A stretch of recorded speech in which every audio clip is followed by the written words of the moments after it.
ಸ್ನೇಹಿತರೆ ನಮಸ್ಕಾರ. ಗೃಹಲಕ್ಷ್ಮಿ ಯೋಜನೆಯ ಬಿಗ್ ಅಪ್ಡೇಟ್‌ಗೆ ಸ್ವಾಗತ. ಹೌದು, 30 ಹಾಗೂ 31ನೇ ಕಂತಿನ ಹಣ 4,000, 2,000 ಪ್ಲಸ್ ಮತ್ತೆ 2,000, 4,000 ಆದರೂ ಮಂಡ್ಯ ಸೇರಿದಂತೆ ಧಾರವಾಡ, ಯಾದಗಿರಿ, ಹಾಸನ ಸೇರಿದಂತೆ ಇನ್ನೂ ಹಲವಾರು ಸುಮಾರು ಇಂದು 12 ಜಿಲ್ಲೆಗಳಲ್ಲಿರ್ತಕ್ಕಂತಹ ಗೃಹಲಕ್ಷ್ಮಿಯರ ಖಾತೆಗಳಿಗೆ ದುಡ್ಡು ಜಮಾ ಆಗ್ತಾ ಇದೆ. ಹಾಗಾದರೆ ಈ 12 ಜಿಲ್ಲೆಗಳಲ್ಲಿ ನಿಮ್ಮ ಜಿಲ್ಲೆನೂ ಕೂಡ ಇರಬಹುದಲ್ವಾ? ಹೀಗಾಗಿ ತೀರಾ ಇಂಪಾರ್ಟೆಂಟ್ ಮಾಹಿತಿ. ರಾಜ್ಯದ ಎಲ್ಲ ಗೃಹಲಕ್ಷ್ಮಿಯರು ಕೂಡ ಈ ವಿಡಿಯೋನ ಮಿಸ್ ಮಾಡದೆ ಕೊನೆವರೆಗೂ ವಾಚ್ ಮಾಡಿ. ಯಾಕೆ ಅಂದರೆ ಬಹಳ ಇಂಪಾರ್ಟೆಂಟ್ ಮುಖ್ಯವಾದ ಮಾಹಿತಿ. ಸುಮಾರು 3 ಲಕ್ಷ ಗೃಹಲಕ್ಷ್ಮಿಯರನ್ನು ಮತ್ತೆ ಗೃಹಲಕ್ಷ್ಮಿ ಯೋಜನೆಯಿಂದ ಹೊರಗಿಡ್ತಾ ಇದೆ ಸರ್ಕಾರ. ಆಹಾರ ಇಲಾಖೆ ಬಹಳ ಸ್ಟ್ರಿಕ್ಟ್ಲಿ ಕ್ರಮವನ್ನು ಕೈಗೊಳ್ತಾ ಇದೆ. ಅಂತಹದ್ದಾದರೂ ಏನು ಇಂತಹ ಮತ್ತು ರೂಲ್ಸನ್ನು ತೆಗೆದಿದೆ ಮತ್ತು 3 ಲಕ್ಷ ಫಲಾನುಭವಿಗಳನ್ನು ತೆಗೆದುಹಾಕಲಿಕ್ಕೆ ಕಾರಣ ಆದರೂ ಏನು, ಎಲ್ಲ ವಿಷಯವನ್ನು ಕೂಡ ಈ ವಿಡಿಯೋದಲ್ಲಿ ಚರ್ಚೆ ಮಾಡ್ತಾ ಹೋಗೋಣ. ಬಹಳ ಇಂಪಾರ್ಟೆಂಟ್ ಮಾಹಿತಿ. ರಾಜ್ಯದ ಎಲ್ಲ ಗೃಹಲಕ್ಷ್ಮಿಯರು ಮತ್ತೊಂದು ಸಾರಿ ಹೇಳ್ತಾ ಇದ್ದೀನಿ, ಈ ವಿಡಿಯೋನ ಕೊನೆವರೆಗೂ ವಾಚ್ ಮಾಡೋದಷ್ಟೇ ಅಲ್ಲ, ಅರ್ಥ ಮಾಡ್ಕೊಳ್ಳಿ, ತಿಳ್ಕೊಳ್ಳಿ. ಸ್ನೇಹಿತರೆ, ಒಟ್ಟಾರೆಯಾಗಿ ಈ ಗೃಹಲಕ್ಷ್ಮಿಯಲ್ಲಿ ಈಗ ಸದ್ಯಕ್ಕೆ ಬಿಡುಗಡೆ ಆಗ್ತಾ ಇರುವಂತಹ ಕಂತುಗಳು 2. ಆಲ್ರೆಡಿ ಪೆಂಡಿಂಗ್ ಅಂತೂ ಸಾಕಷ್ಟು ಕಂತುಗಳಿದ್ದಾವೆ, 4ರಿಂದ 5 ಕಂತುಗಳಿದ್ದಾವೆ. ಆದರೆ ಈಗಾಗಲೇ ನಿಮಗೆ ಗೊತ್ತಿರುವಂತೆ ರಂಜಾನ್ ಹಾಗೂ ಯುಗಾದಿ ಹಬ್ಬಕ್ಕೂ ಕೂಡ ಅಲ್ಲಿ 45 ಕಂತುಗಳು ಬಂದವು. ಅಂದರೆ ಸೆಪ್ಟೆಂಬರ್ 24, ಅಕ್ಟೋಬರ್ 25, ನವೆಂಬರ್ 26, ಡಿಸೆಂಬರ್ 27, ಅದೇ ರೀತಿಯಾಗಿ ಈ ವರ್ಷದ 28ನೇ ಕಂತಿನ ಹಣ ಅಂದರೆ ಜನವರಿ ತಿಂಗಳ ಹಣವೂ ಕೂಡ ಜಮಾ ಆಯಿತು ಸ್ನೇಹಿತರೆ. ಹೀಗಾಗಿ ಸುಮಾರು 5 ಕಂತುಗಳನ್ನು ಅಂದರೆ ಪ್ರತಿಯೊಬ್ಬ ಮಹಿಳೆಯರು ಕೂಡ 10,000 ರೂಪಾಯಿಯನ್ನು ಪಡ್ಕೊಂಡಿದ್ದೀರಿ ಕೂಡ.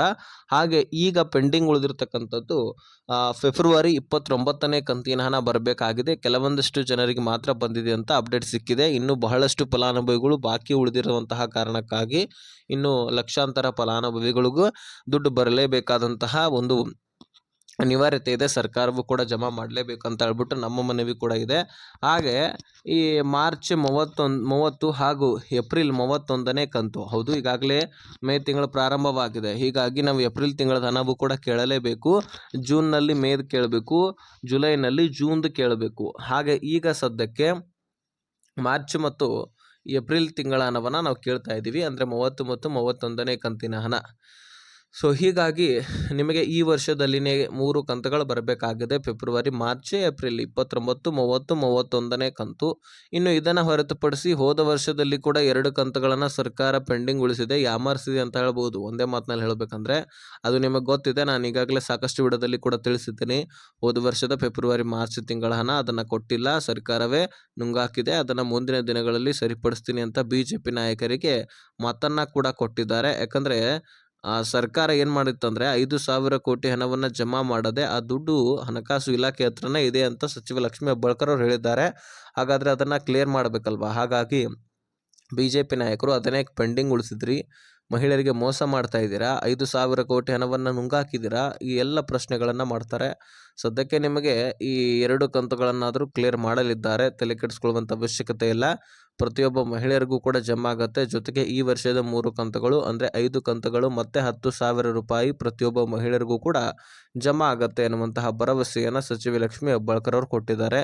ಸೊ ಈಗ ಈ 30 ಮತ್ತು 31ನೇ ಕಂತಿನ ಹಣ ಬಿಡುಗಡೆ ಆಗ್ತಾ ಇದೆಯಲ್ಲ, ಇದು 4,000 ರೂಪಾಯಿ 12 ಜಿಲ್ಲೆಗಳು ಯಾವುವು ಅಂತ ನೋಡೋದಾದರೆ, ಮುಖ್ಯವಾಗಿ ಯಾವುದೇ ಕಂತು ಬಿಡುಗಡೆ ಆಗ್ತಾ ಇದೆ ಅಂದ ಬಳಿಕ ಅದು ಮುಖ್ಯವಾಗಿ ಬೆಂಗಳೂರು ನಗರ ಮತ್ತು ಬೆಂಗಳೂರು ಗ್ರಾಮಾಂತರ ಜಿಲ್ಲೆಗಳಿಗೆ ಜಮಾ ಆಗುತ್ತೆ.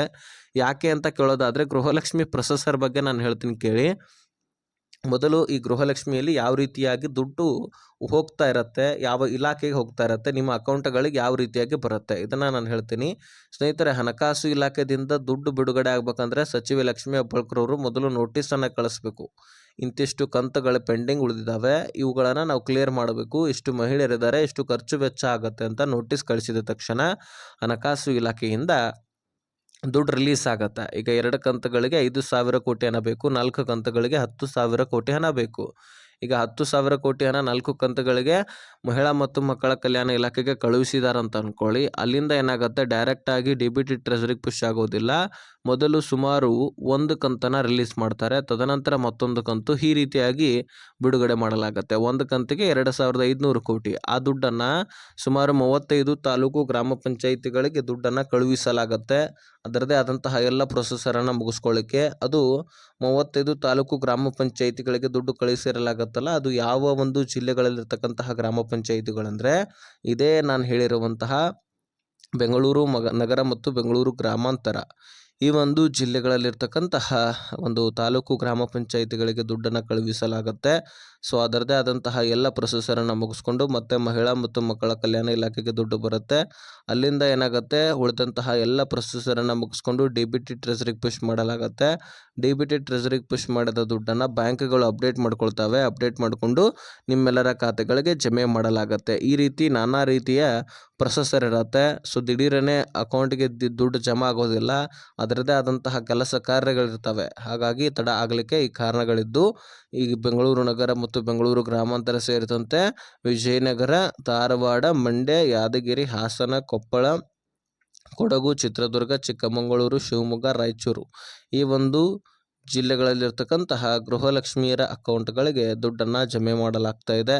ಸೊ ಪ್ರೊಸೆಸರ್ ಬಗ್ಗೆನೂ ಹೇಳಿದ್ದೀನಿ, ಮತ್ತು ಮುಖ್ಯವಾಗಿ ಬೆಂಗಳೂರು ಗ್ರಾಮಾಂತರ, ಬೆಂಗಳೂರು ನಗರಕ್ಕೆ ಯಾಕೆ ದುಡ್ಡು ಬರುತ್ತೆ ಅಂತ ಕೂಡ ಹೇಳಿದ್ದೀನಿ. ಇನ್ನು ಈ ಜಿಲ್ಲೆಗಳನ್ನು ಕೂಡ ಎಲ್ಲವೂ ಕೂಡ ಕ್ಲಿಯರಾಗಿ ಅರ್ಥ ಆಗಿದೆ ಅಂತ ಅಂದ್ಕೊಳ್ತೀನಿ. ಸ್ನೇಹಿತರೆ, ಇನ್ನು ಈ 3 ಲಕ್ಷ ಫಲಾನುಭವಿಗಳನ್ನು ತೆಗೆದಿದ್ದಾರೆ, ಇನ್ನೂ ಕೂಡ ತೆಗಿತಾರಂತೆ.